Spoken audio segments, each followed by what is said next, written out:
Salut tout le monde, j'espère que vous allez bien les amis, on se retrouve sur une nouvelle vidéo. Aujourd'hui on va voir comment utiliser, comment configurer son application TradingView directement depuis son téléphone, depuis son mobile. J'ai fait exprès de prendre un compte qui est complètement vierge, avec aucun paramétrage dessus, comme ça on va ensemble configurer nos graphiques étape par étape et vous allez pouvoir avoir les mêmes configurations que j'ai. On est parti, on commence directement en bas à gauche, liste de suivi, et on va retrouver ici toutes les paires qu'on doit surveiller. Je vous invite ici à rajouter toutes les paires que vous regardez quotidiennement sur le marché. Donc par exemple, si vous êtes un grand trader, je dis n'importe quoi, de euro yen, donc euro JPY, vous avez juste besoin de cliquer sur la croix en haut à droite, vous cliquez ici et vous ajoutez euro JPY. Tout simplement, ça recherche, vous appuyez sur la petite croix et automatiquement EuroJPY sera ajouté sur votre liste de surveillance et ce sera pour vous beaucoup plus facile d'y avoir accès.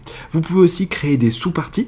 Alors ça, je crois que c'est une fonctionnalité qui est en plus sur les plans qui sont premium de TradingView. Si vous êtes débutant, moi je pense que mes 6 premiers mois en trading, j'ai commencé avec l'option gratuite qui est déjà très bien sur TradingView. Vous allez pouvoir rester sur l'option gratuite. Ça sert à rien de prendre un premium, ça sert à rien de prendre un abonnement quand vous commencez le trading. Donc, vous cliquez sur les 3 petits points, éditer, et vous pouvez ici modifier par exemple la section que vous voulez. Si c'est des paires qui sont corrélées au dollar, vous pouvez mettre DXY, et toutes les paires qui sont corrélées au dollar, ajouter sur ce sous-dossier pour que ça soit beaucoup plus propre et beaucoup plus rangé. Ok, maintenant on va passer au graphique, c'est là le plus important, on va remarquer plusieurs choses. Déjà dans un premier temps, on a en haut à gauche la paire qu'on trade, donc euro, dollar, et en cliquant sur les points verts, on va avoir ici les horaires d'ouverture et des fermetures du marché FX. Donc là, on peut voir que le marché euro-dollar sera fermé dans 13h et 33 minutes. Si jamais vous avez des doutes, si jamais vous ne savez pas quand est-ce que le marché ferme, ça va vous permettre de voir et de manager vos positions en fonction de ça. Vous pouvez aussi, sur le graphique, en bas à gauche, cliquer sur le petit rouage et ici, vous allez avoir l'échelle de prix et modifier l'échelle de prix. Je vous invite à rester en normal, ça ne sert à rien de trader en pourcent ou en logarithmique, surtout lorsque vous débutez et que vous faites du scalping comme je le fais. Donc on reste sur le normal. Ensuite, et ça va être le plus important je pense, 3 petits points, vous allez aller sur paramètres du graphique. Première chose que vous devez faire, c'est que vous devez modifier la toile. Ça vous sert à rien derrière d'avoir quelque chose avec des barres verticales et horizontales. Non, vous devez avoir quelque chose qui est simple, vous devez avoir un graphique qui est propre. Je vous le dis tout le temps les amis, vos applications de trading, votre bureau, lorsque vous êtes trader, c'est votre lieu de travail. Vous devez avoir un environnement qui est propre, qui vous donne envie de travailler pour forcément, c'est de la psychologie, avoir des meilleures performances. Donc vous n'ajoutez rien et vous avez vu déjà, le graphique est beaucoup plus propre. Pareil, question psychologie les amis, je vais vous inviter aussi en allant sur paramètres du graphique, toile, symbole, modifier la couleur de vos bougies. Je vous invite à avoir un graphique le plus terne possible. Vous ne devez surtout pas vous dire c'est une bougie verte, je gagne de l'argent, c'est une bougie rouge, je perds de l'argent. Non, vous devez avoir un graphique qui est neutre. Ok, pour qu'il n'y ait aucun sentiment sur le marché. Donc moi, ce que je fais comme paramétrage, c'est que je garde juste une bougie verte et sinon, je mets tout en noir. Mes bordures, je les mets en noir, mes mèches, je les garde en noir et je regarde juste mon corps qui est vert. Et je vais prendre peut-être un vert un peu plus clair comme ceci et c'est parfait. Et vous avez vu, déjà, j'ai un graphique qui est beaucoup plus propre. Ça me donne encore plus envie d'aller chercher de la rentabilité et de trader. Ok, en bas à gauche, pareil, à gauche des 3 petits points, vous avez un stylet et ici, c'est tous les tracés que vous allez pouvoir faire sur vos graphiques. Que ce soit des rectangles, que ce soit des droites, etc. Et si vous voulez ajouter un tracé en favori, donc par exemple, on va ajouter, je dis n'importe quoi, on va ajouter du texte. Vous avez juste à cliquer dessus, boum, ajouter en favori et automatiquement, vous avez vu, cette petite barre apparaîtra avec tout ce que vous ajoutez en favori. Et comme ça, vous n'avez pas besoin de faire la manipulation, de à chaque fois aller sur dessin, trouver ce que vous avez besoin de chercher, boum, cliquez dessus et l'ajouter. Non, tout est affiché ici et donc je trace mon rectangle comme j'en ai envie sur mes graphiques.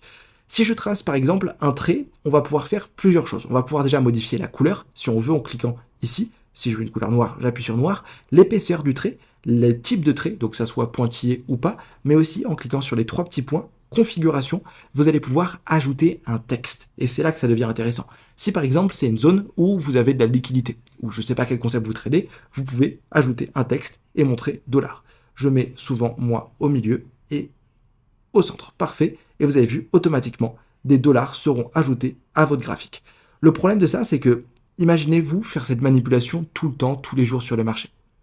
C'est assez embêtant. Donc ce que vous pouvez faire, c'est que vous pouvez, encore une fois, aller sur 3 petits points, configuration, et en allant sur les 3 petits points en bas, vous pouvez modifier le paramétrage et vous pouvez sauvegarder un modèle sous. Par exemple, je fais sauvegarder sous et j'appelle ce modèle liquidité, donc dollar, sauvegarder comme ceci, et automatiquement, le prochain trait que je pourrais tracer, j'aurai juste besoin de cliquer sur, vous voyez, les 4 carrés ici, et le paramétrage que j'aurai choisi sera fait.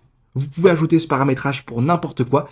Moi, il faut savoir que voilà, j'ai un modèle pour mes outils Fibo, j'ai un modèle pour mes rectangles, pour tracer mon order block, mon hit balance. J'ai des modèles aussi pour différents types de trades, que ce soit ma liquidité, mon TP1, mon TP2, mon Asian High, mon Asian Low. Voilà, j'ai plusieurs paramétrages et je vous invite à le faire, surtout si vous faites des tracés récurrents avec des paramétrages qui sont récurrents. Ça va être beaucoup plus facile pour vous et surtout, ça va être un gain de temps sur vos comptes de trading. Ok. Ensuite, en appuyant sur la croix, vous allez pouvoir ajouter plusieurs choses. Alerte, je vais vous montrer comment le faire après. Vous allez pouvoir comparer d'autres graphiques et vous pouvez ajouter des indicateurs. Si par exemple, vous voulez ajouter une IMA, vous ajoutez un indicateur, moyenne mobile exponentielle, et automatiquement, vous avez vu, une IMA sera ajoutée à votre graphique. Lorsque vous cliquez dessus, vous pouvez paramétrer cette IMA avec sa longueur, etc. Donc si je clique sur longueur, que je mets une IMA 21, automatiquement, vous avez vu, ça sera modifié. Vous pouvez aussi modifier la couleur. Si vous cliquez sur l'œil, vous pouvez la masquer, et si vous cliquez sur la croix, vous pouvez la supprimer. Très bien. Ensuite, en cliquant de nouveau sur cette croix, vous allez pouvoir modifier votre liste de surveillance, mais ça, on le verra après. Enfin, vous avez ici les time frames. Donc là, vous avez vu que je suis en 4 heures. Vous pouvez aussi cliquer dessus et ajouter des time frames en favori. Donc là, j'en ai ajouté déjà quelques-unes en favori. Vous n'allez pas les avoir.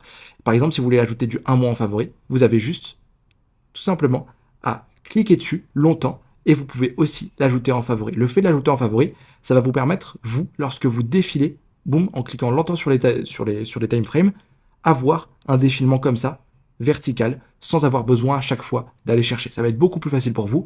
Donc par exemple, si je veux mettre en 30 minutes, je me mets en 30 minutes et c'est beaucoup plus facile.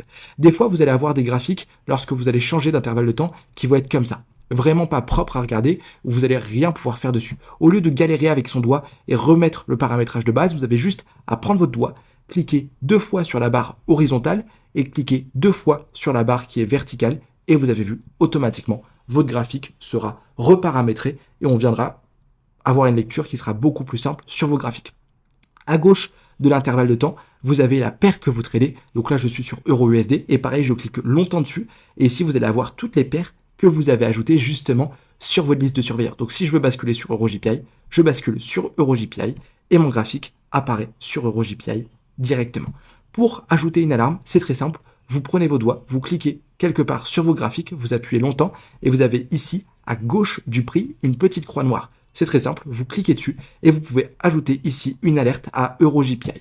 Automatiquement, une alerte sera affichée sur EuroJPI que vous allez pouvoir modifier et vous allez pouvoir ici cliquer sur la croix pour la supprimer. Quand le prix arrivera sur ce niveau, vous allez recevoir une notification qui va vous avertir que EuroJPI a cassé les 162.4. Très bien, on a vu tout ce qui était OK pour la partie graphique. Maintenant, dans Explorer, vous allez avoir ici différentes actualités. Moi, je vous invite à ne pas regarder les actualités ici. Vous avez des sites qui sont beaucoup plus pertinents, comme Bloomberg. Du coup, moi, je le fais jamais.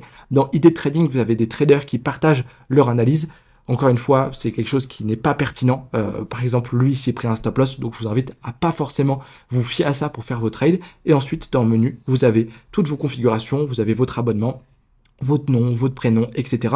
Et si vous le voulez, vous pouvez aussi vous mettre en thème sombre, comme ceci, pour avoir un graphique qui est mieux si vous tradez la nuit ou si vous tradez dans un lieu qui est sombre. Voilà les amis, on a vu comment faire son paramétrage de TradingView, on a vu comment modifier ses graphiques. Vous avez vu, c'est plutôt simple. Je vous invite vraiment, comme je le répète, à avoir un environnement de travail qui est sain lorsque vous êtes trader. C'est là où vous allez passer le plus de temps. Moi, mes graphiques sont propres, j'ai des configurations qui sont propres, mes applications sont bien rangées et c'est uniquement de la psychologie, mais vous allez voir que vos performances vont exploser. Si vous avez la moindre question sur des paramétrages, sur quelque chose que vous n'arrivez pas à faire, je vous invite à la poser en commentaire. Soit j'y répondrai, soit alors quelqu'un qui voit la vidéo pourra y répondre.